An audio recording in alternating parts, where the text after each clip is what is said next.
Tak ada soalan? Tak ada soalan, kita stop lah. Boleh?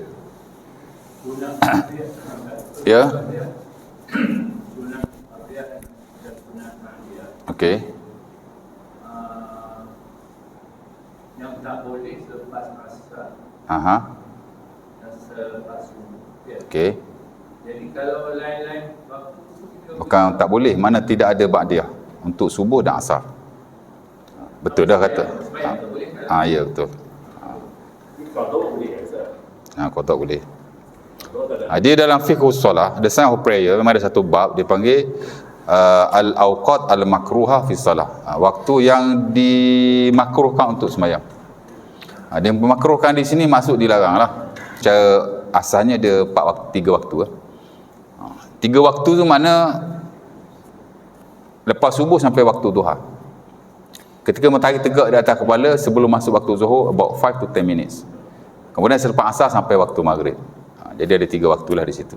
Ada ulama kata 5 waktu. Pasal apa 5 waktu? Dia pecah-pecahkan. Lepas subuh sampai matahari naik sampai waktu duha.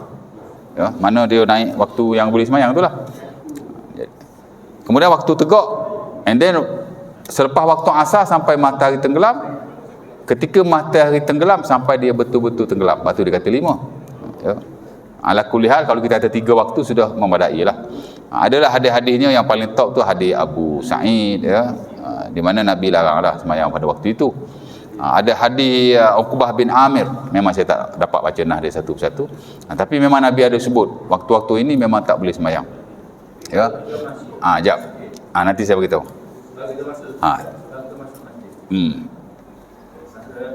sebelum zuhur,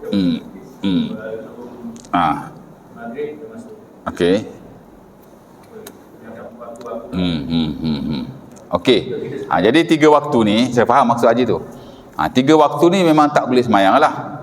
Jadi soalnya tak boleh sembahyang tu macam mana? Sebagian para ulama kata memang tak boleh sembahyang langsung. Apa sembahyang pun tak boleh. Dan itu yang standard dalam mazhab Abu Hanifah. Ya, memang tak boleh sembahyang langsung. Kerana apa? Kerana dia betul-betul berpegang dengan hadis ni, sementara memang ada riwayat lain daripada Amr bin Abasah di mana Nabi larang sembahyang pada waktu itu. Waktu-waktu hok disebut tu, kalau waktu matahari naik, puak-puak hok semua matahari duduk sembahyang. Jadi kita tak nak tasyabuh dengan mereka, tak nak sama dengan mereka lah. Mereka duduk sembah Tuhan pada waktu itu, kita jangan sembah. Waktu matahari tenggelam pun sama. Nabi kata wahai naizin yasjud lahal kufar. Subuh sama, asar sama. Waktu tu ada orang sembah matahari, dia pun sembahyang. Jadi kita macam ada penegasan lah di situ. Jadi kata apa-apa sembahyang, any prayers. Sembahyang fardu ke, hak qada lah. Sembahyang sunat, apa-apa tak boleh. Itu tapi majoriti para ulama termasuk standard dalam mazhab Syafi'i lah. Ya. Boleh sembahyang yang bersebab. Boleh. Contohnya kita sembahyang tahiyatul masjid. Kerana Nabi kata idza dakhala ahadukumul masjid fala yajlis hatta yarka' rak'atain. Jadi hak tadi larangan tu am, hak ni khusus dia kata. Nanah yang seumpama dia boleh mengkhususkan am. Jadi dia kata boleh. Nabi kata bila kamu masuk masjid yang kamu duduk melainkan kamu sembahyang 2 rakaat. Ya, hadis Abi Ayub tu Rasul Muslim, hadis Abi Qatadah, Rasul Muslim. Jadi dia kata tahiyatul masjid boleh. Sunat wuduk pun sama. Kerana Nabi kata man tawadda'a nahwa wudu'i hadza summa yusalli rak'atain ghufira lahu ma taqaddama min zambihi. Siapa-siapa wuduk kemudian dia sembahyang 2 rakaat, diampunkan dosa telah lalu. Jadi nampak? Jadi dia kata boleh sembahyang lah, sembahyang apa ini. Begitu juga dengan sembahyang yang diqada lah pada waktu yang lain. Hak Nabi qada tu sembahyang sunat ba'diyah. Di mana ada satu kes dalam Sahih Bukhari atau Muslim, diriwayatkan oleh isteri dia sendiri nama Ummu Salamah. Ya. Nabi sembahyang lepas asar. Nabi sembahyang dia tengok kan.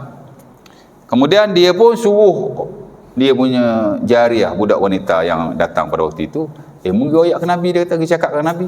Pasal apa dia sembahyang waktu ni? Kan dia larang sembahyang waktu ni. Takut Nabi lupa, dia kata.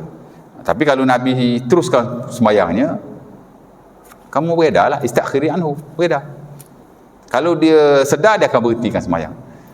Dia pun pergi cakap ke Nabi, wahai Rasulullah, Ummu Salamah cakap kat saya, waktu ni tak boleh sembahyang. Awak juga cakap, tapi kenapa awak sembahyang? Dia cakap ke Nabi begitu. Nabi tak cakap apa-apa. Nabi diam, Nabi teruskan solat. Fastakhara anhu. Maka dia pun beredar.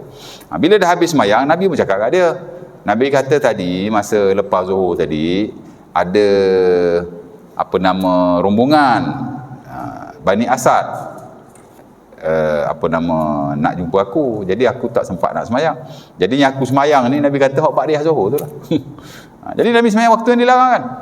Jadi pendapat majoriti yang mengharuskan semayang walaupun pada waktu yang dilarang ni nampak lebih kuat lah berbanding yang minoriti itu. Jadi boleh semayang bersebab. Tapi semayang mutlak tak boleh lah. Semayang mutlak ni maksud semayang yang tidak ada sebab yang spesifik, ya, dan dia tak ada waktu, dia mutlak dia panggil. Contoh macam semayang istikharah tak boleh. Semayang istikharah dia bukan semayang bersebab walaupun ada sebab. Macam semayang hajat, semayang hajat ke sebab saya nak semayang ni sebab ada hajat, tak, ia tak dikira sebagai semayang bersebab tu, dia semayang mutlak. Macam semayang taubat, ada sebab juga tadi buat dosa, dia tak masuk dalam kelompok semayang yang bersebab tu. Dia semayang yang sebab semayang hajat, semayang taubat, semayang ni kita boleh semayang anytime anywhere. Ada pun semayang wuduk waktu tu je kita semayang. Datang masjid waktu masuk masjid aja. Jadi dia boleh mengkhususkanlah larangan yang am itu. Jadi masuk masjid bila-bila masa boleh semayang. Masuk ambil wuduk bila-bila masa, after that boleh semayang sunat wuduk. Dan personally saya pun amalkan begitu. Itu bukan hanya standard mazhab Syafi'i, tapi itu yang majoriti. Dan alasan dia nampak lebih kuat lah berbanding. Jadi kita belajar fiqh perbandingan, kita nampak itu.